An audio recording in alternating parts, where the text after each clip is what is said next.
Ooh, it's playoff football. It's 7 in the morning. It is a little foggy, a little bit cold outside here in Los Angeles. I don't know what the weather's like in Denver, Colorado. Let's go ask our co-host, Sheriff Joe Baggs. Get in here. We're going to talk some football, but Hi. first, I need to know what is happening in Colorado. Is it cold? Uh, Is it hot? well, first of all, I don't live in Denver, so I don't It's all know. Denver. But let's see. Right now, we've got some. They're calling it sleet, but we're expecting 3 to 5 inches of snow today, and we are sitting at a cool 31. Yeah, Mind so you, that's cool.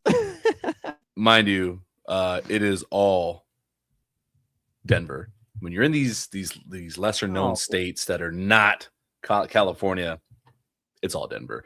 Anyways, it's playoff football. We're gonna yeah, talk some Rams and Panthers. Oh, I am so excited. Playoff football is a magical time of year. 14 teams have the right to dance, have the right to play important football, and that is the Rams rallying cry, earn the right. I love it. When I was at the stadium over the weekend, I got to talk to somebody who was like works in that area, and they were like talking about the campaign. Like that is going to be the rallying cry the entire playoffs is earn the right to dance, earn the right to celebrate, earn the right to spite the ball, like everything. yeah. They have it set up for each round. Hopefully, they make it to each round so that way we can see it. But earn the right, man. How you feel about that? I absolutely love it. I love that there's a lot of those things that we have, those little quotes and those little like hype up things that we just kind of rotate through. Like it feels like it's been so long since I've heard anybody say the term "we, not me." You know, it's kind of crazy how we kind of evolve in it. So I love the earn the right one. Also, shout out to Devonte Adams with his press conference shirt. It not the "we, not me," the "we, then me." Loved that. Yeah, I thought that was sick, dude. So big fan of all that. But I love the little things that they always kind of put out as like you said, like a rally cry, like a earn the right. I love it, man. So I'm a big fan.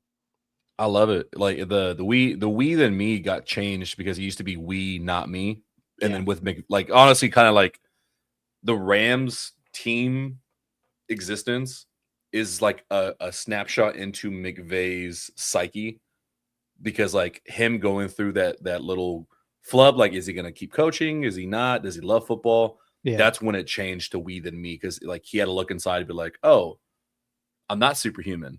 Yeah. I fuck up. I'm bad at this sometimes. And then they had to change a lot of the mindset.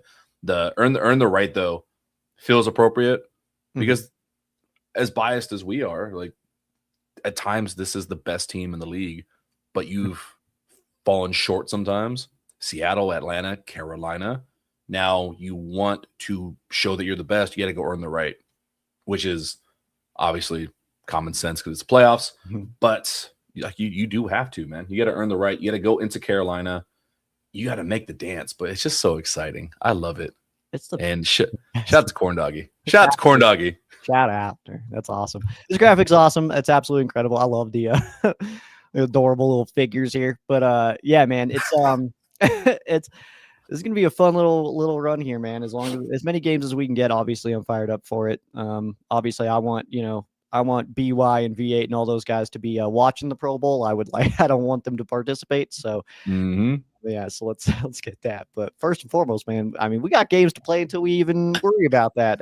So oh man, this is I this just is got so I just got a comment. So for the when I was picking out Corn Doggy's drawings, which one to use for the first seeds, I was trying to pick the best ones they had, like the meanest. Like the Seahawks one was like, yeah. that looks cool.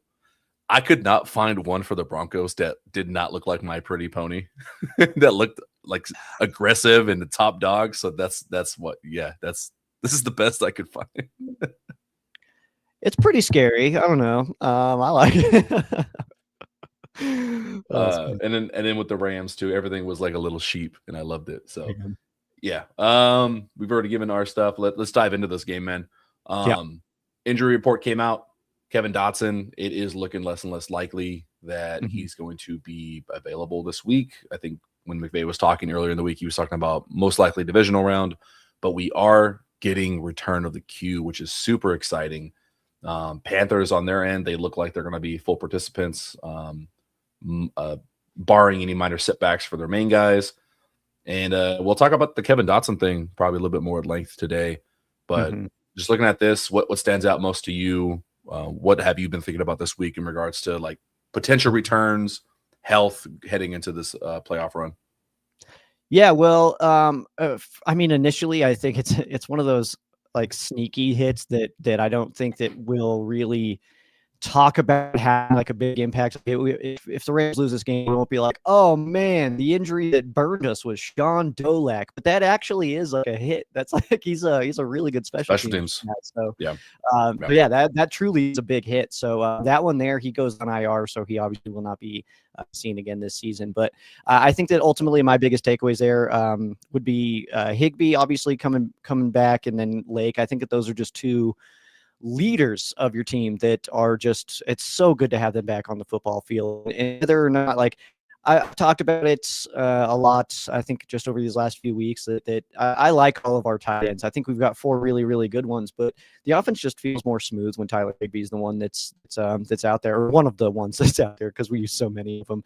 And then Quentin Lake coming back, obviously. I mean, it was literally that Panthers game in week 13 that we looked back on, and that was the first one where it was like, crap, we're missing Lake. That was the game that we were like, crud. So the fact that he's back in this one, I think, is absolutely phenomenal. Sucks to lose Witt, but when you have Tay returning, I think that's kind of we come out kind of, it's a wash there. It's good that Quentin Lake's coming back, because one thing that not a lot of people are talking about is Josh Wallace being hurt too. Is for even Josh Wallace getting an interception, almost pick 6 against Seattle, like he's still not Quentin Lake. Like, I was high on Josh Wallace. He looked really good at camp. He's done some really good things this year, but still not Quentin Lake. And for as much, like, this is one area where I was like completely wrong in.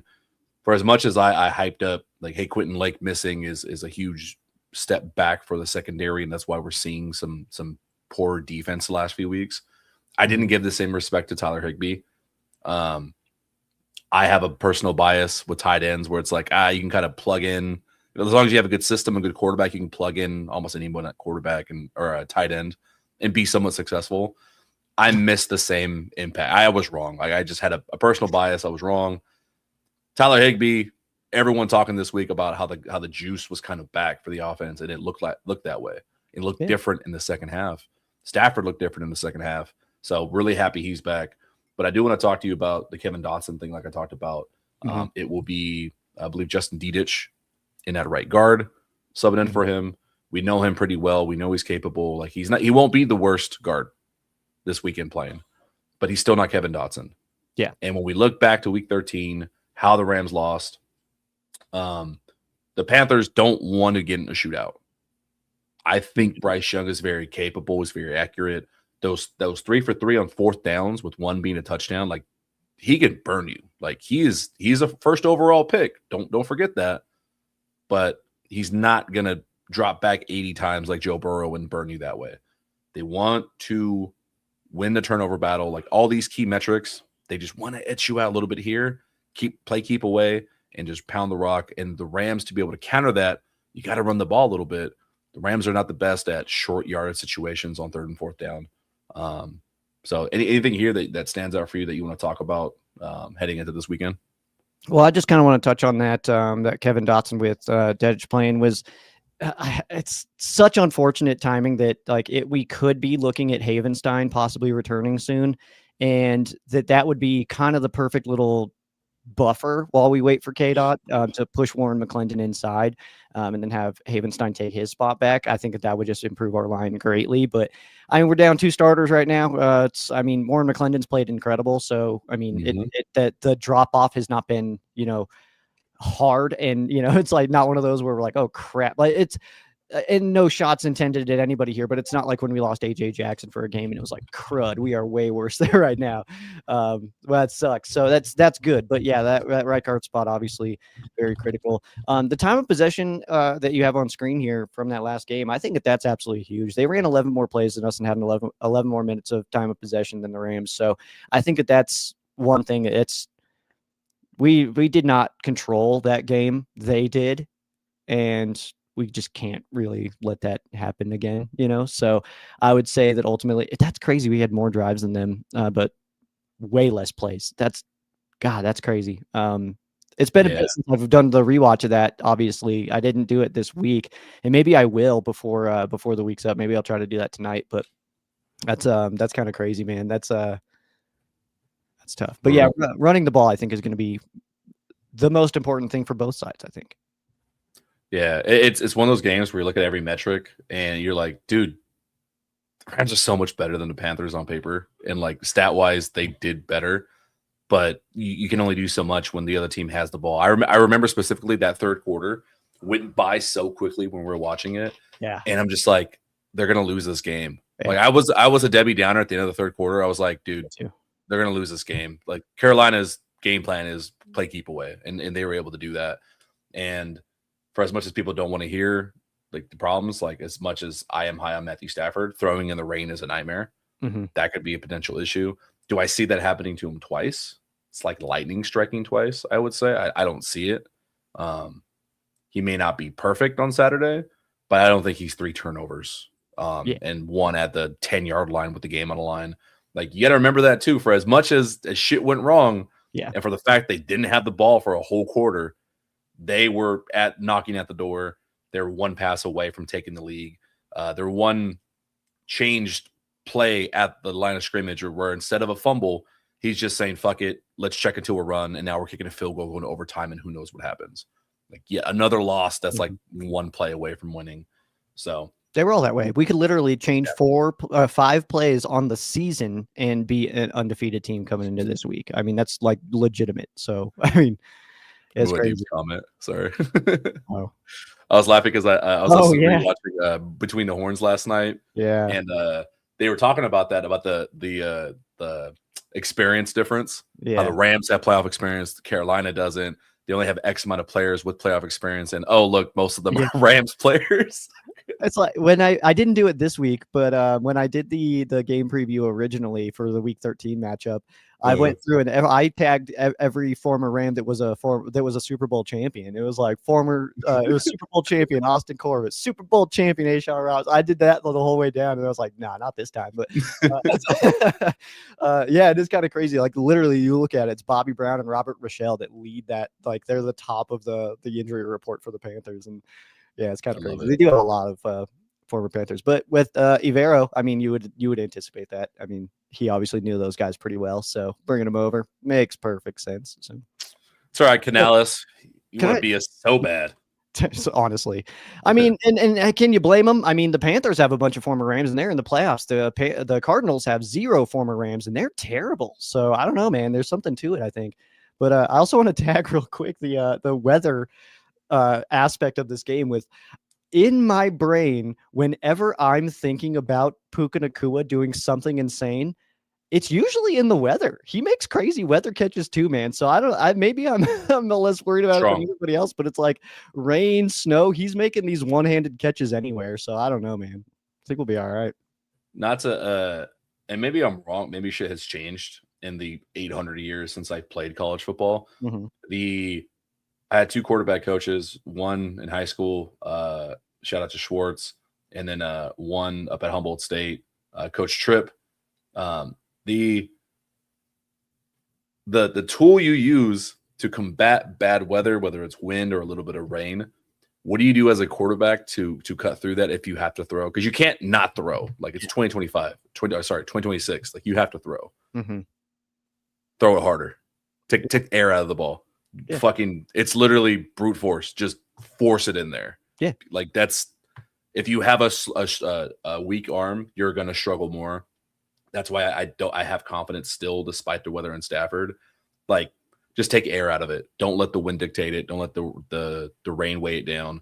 Mm-hmm. Force it in there, and that matters to Puka too, because Puka, everyone wonders how he does all the shit that you're talking about. He's just strong. He has like the strongest hands in the league. Like he is squeezing the life out of the ball every time he goes for a catch. Who was that? Was that against Seattle? That one that he had, like he reached over the corner and still pulled it in. It's like that's Yep. one of those plays where no other receiver even makes an attempt at that ball. They just try to knock it down. No other receiver in the NFL tries to catch that football. He got a first down. Like that's crazy, man. Mm-hmm.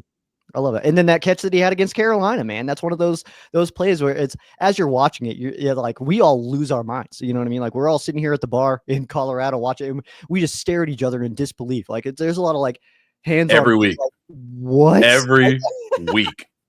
It's Every week. It's so cool. And then whenever there's like a sideline catch and they're like, "Did he catch it?" It's like that's Puka, you idiot. Of Probably. course not. I love how it is like we're giving him the benefit of the doubt. The Atlanta game, the one where like at the end where ultimately he didn't catch it, but we were more shocked that he did not catch it, and so was the rest of them. Everyone just assumed like, dude, it's why are you reviewing it? It's Puka. He probably caught it. But that's a great legacy that you're leaving behind in your third year. The back to this game though. Where was I going with this? Oh. Another big thing that aided to this number here, I should have put his face here instead. Tuna was really limited this game. I think he played like, under 20 snaps. I think it was around there out of all their defensive snaps that they had. When he was on the field, they limited the rushing yards. Like the average was way low. On the game, Carolina was averaging about 4 yards a pop. The key that JB and then we're talking about was their first down success. They will run it on first down. They want to get 5 yards because they're okay with getting 3 or 4 yards a pop. They want third and short. They're confident they can get it. Poona Ford's going to be crazy important in this game. It's that interior, like playoff football, man. It comes down to in the trenches.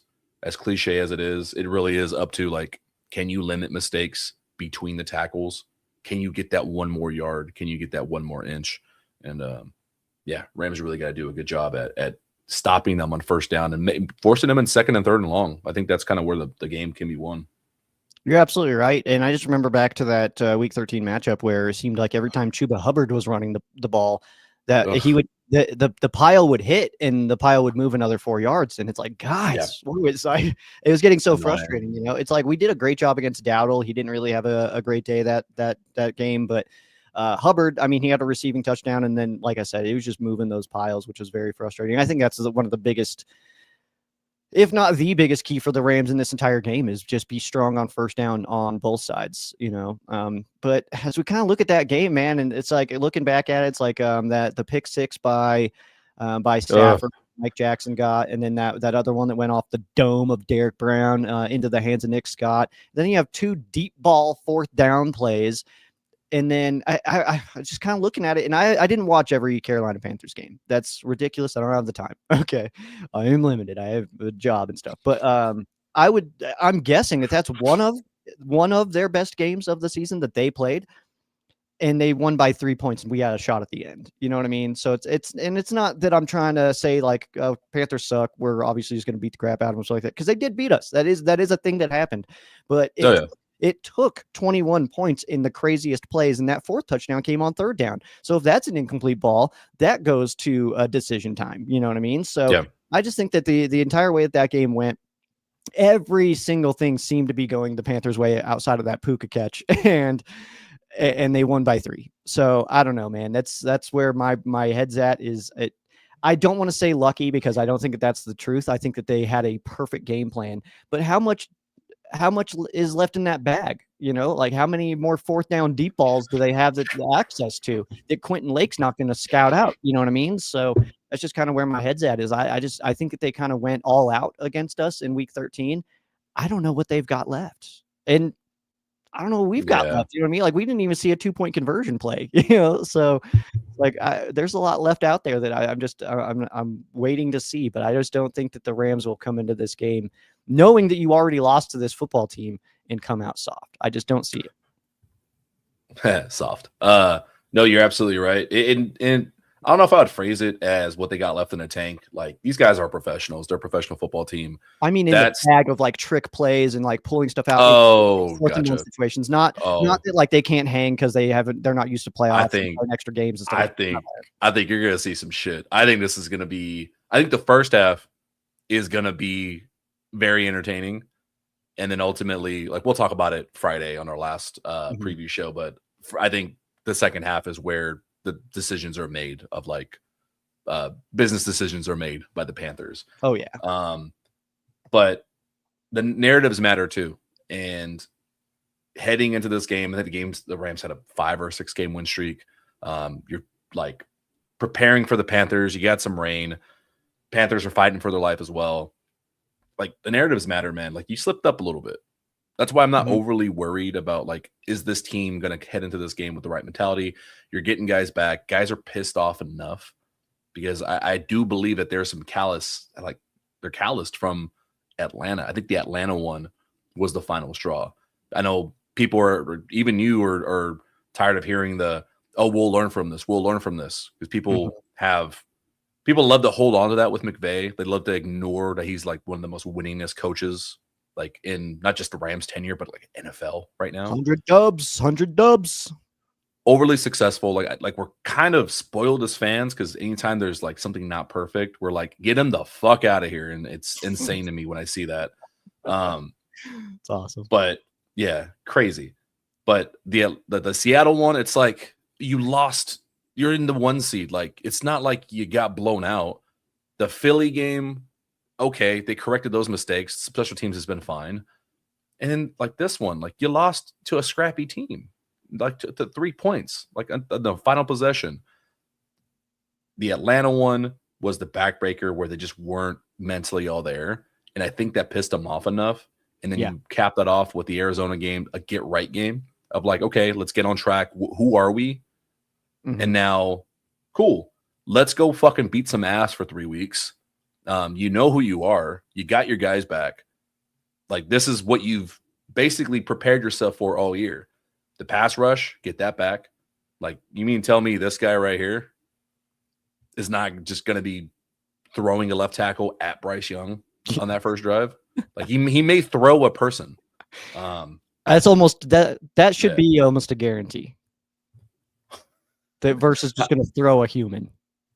The way he sacked Jacoby Brissett last week, like my initial thought was like, ooh, I hope Brissett's not hurt because when he pulled him back, I thought him and the left tackle were under Brissett's knee. Like I was worried for him. So, bro, did you see that our pressure rate last week was 60? 60. Oh, I believe it. I believe it. Oh my God, dude. Poor I heard that. I was like, oh, Jacoby, I'm so sorry, bro. I was like, oh my God, that's so bad. I feel so bad for him. I feel so bad for him. He is this generation's Tyrod Taylor, where it's just like everywhere he goes, it's a shit show. Everywhere he goes. If you give Jacoby Brissett a competent offense, he's a good quarterback. I love Jacoby Brissett. I wanted him as a backup here. Like he's very good. I would take him as a backup. I mean, I like our backup now, but I would take him, man. It's just like 60% is crazy, man. You're talking out of the gun. You're catching the ball. You look up, all you're seeing is blue and yellow. Have fun. That's crazy, man. Like 60%, only 40% of the time was he not like that. Like that's man. That's hilarious, man. 60% of the time, it is not a good time. The last slide I have for you, wrapping up the in the trenches thing. Yeah.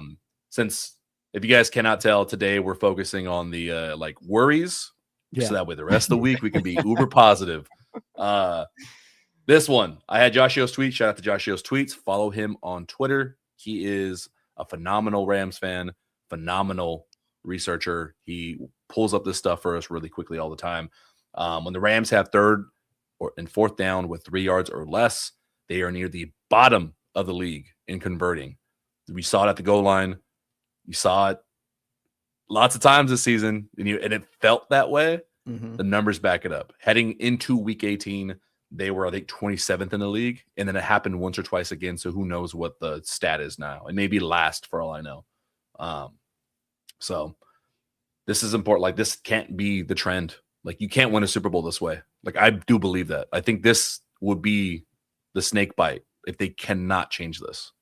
Which is so crazy that that's the case because, like, if you look at 1st and 2nd down rushes for Kyron and Blake, I mean, they're way up on at the top of the league as far as rushing. Like, you average on 1st and 2nd down, they're way up near the top. So that's kind of crazy that we just can't seem to. But it's also maybe it's a tell, man. Maybe there's something in our offense that is kind of showing the defense that like, hey, we're running right up the middle here. So and they just can block it up, you know. So because we've got big bodies there. Obviously, when K-Dot's healthy, Steve is huge. So and Coleman's an awesome player too. So I think Coleman has been such an improvement this year for the Rams. I think he like calling stuff out and just the brain of Coleman Shelton has been absolutely phenomenal. But I have seen, at least in the later portion of the season, there are some run plays where he's getting there's people contacting running backs behind the line of scrimmage, and it's right over the center. So take that for what you will. But I think Coleman, I think he needs a little bit more juice. But I don't know. Maybe it's a age thing. Maybe he's kind of just a vet or something, or maybe he's dealing with an injury. I have no idea. So maybe he's just a little bit banged up. Then in the trenches, that can happen. Anything can happen in the trenches where you get like injuries that don't pop up on film or on any kind of report. Maybe somebody gets you and your shoulder kind of gets a little tweaked weird or something like that, or somebody comes crashing into the side of you and messes up something, your rib or something like that. So, and it could be so many different things like that. So I'm not throwing stuff away yet, but I think that ultimately, yeah, that's if we're going to be a successful team in the playoffs, because I mean, let's call it what it is. I mean, realistically, it feels like we go to Philly next week too. So if everything goes how I think it's going to go, so I think that we're going to need to be able to run the football this week in the weather. Next week, pending if we get if we earn the right to continue playing, and then NFC Championship game, I'm assuming is going to be in a weathery place as well. So we'll see. Yeah, man. If you can't handle Derek Brown and Bobby Brown, you better buckle the fuck up for Jalen Carter and Jordan Davis, because that's the best. That's the best duo, interior defensive lineman in the league, and literally the guys who sent us home last season. So exactly, you want to earn the right. You got to earn the right for a revenge tour. You better fucking show up. I do want to bring, I guess, the last one. Muad'Dib had a good question, how we feel about the special teams. I'll let you answer that. How do you feel about the special teams? I know they give up that big. I'm not worried about a trick play. Trick plays are going to get you sometimes. It's like, yeah, that happens. And sometimes, we saw it so many times with Hecker that even times when they nailed it, when they knew it was coming and they'd covered it, we were still converting. You know, it's like I'm specifically remembering one where he hit Chase Reynolds deep, and it was just like one of those balls where it's like he just kind of launched it up, and then like he's like falling down and catches it, and it's like that shouldn't have worked, but it did. So I think that ultimately Meads has been doing absolutely incredible. Obviously, just the one miss. Unfortunate miss for sure, and it's off the boot. It looked good, and then like I'm raising my hand for a high five, and then it went wide. And it's like, oh, okay, you know, it was one of those. So I think that our special teams is doing phenomenal. Meaves is doing great. Ethan Evans is gonna hit the ISS out of the sky one day with one of his punts. So maybe Starlink is a more relevant reference. I don't know. He's gonna hit Starlink out of the sky one day. So that's good. And then I think that Jake McQuaid coming back in. We haven't heard anything from long snappers, so that's good news. McQuaid's doing awesome. Returners, I think that I don't know how you feel about this, man. And I know that Witt's banged up right now, but there was a lot of times where we were watching Witt take returns and just run into the pile of humans. And it's like, hey, man, go around. Put Xavier Smith the fuck back there. Put him back there. Man. Leave him back there. Make it happen. You mentioned Jake McQuaid. Shout out to Eric Flynn. He DM'd me on Instagram. He actually nice. Jake McQuaid. Heck yeah, man. That's dope. Yeah, shout out to Eric. He told McQuaid, you need a ring. I'm like, that's a hell of a sidebar. Also, Jake McQuaid is an incredible human being. I don't know if you've heard his rants, but all right. I want to go out. Before we fade into the abyss. I want to go out this way. I got DMs and texts up the ass because of one man. Oh, sorry, Brandon fucking Perna. You've got Rams fans all upset about the curse wheel, because the last time the curse wheel hit the Rams was against the Seahawks, and it hit us again. And I'm here to tell y'all, we've got reinforcements. I don't know how you feel about this little demon, but we've got our own Juju. This guy right here. You see that busted ass hat? You see this, little boo-boo? You see this? Ain't nothing penetrating this luck. Ain't no curse wheel getting past this fucking little demon. You see this? I'm not changing that hat. You see all this nonsense? Yeah, this is You seen a Major League? A long time ago, yeah. With Charlie Sheen, where he's when he's cursing the spirits at his locker. This is the same thing. Don't remember that.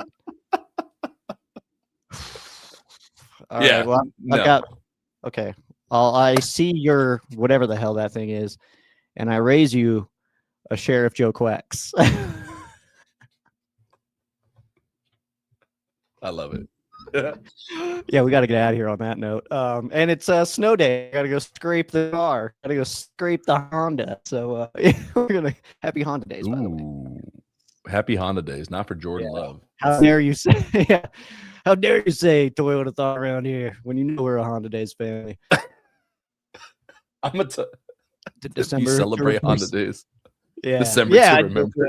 The December Lexus December to remember sales event. Other stuff, I don't know, man. What are we gonna list as we fade off? This is getting weird now, man. We're gonna I don't know. Since they're on my counter here, favorite animated cartoons as a kid or now? I love Bob's Burgers. I'm a huge Bob Burgers fan. As a little Joe Bags, Rocket Power was my number one, dude. I love that stuff.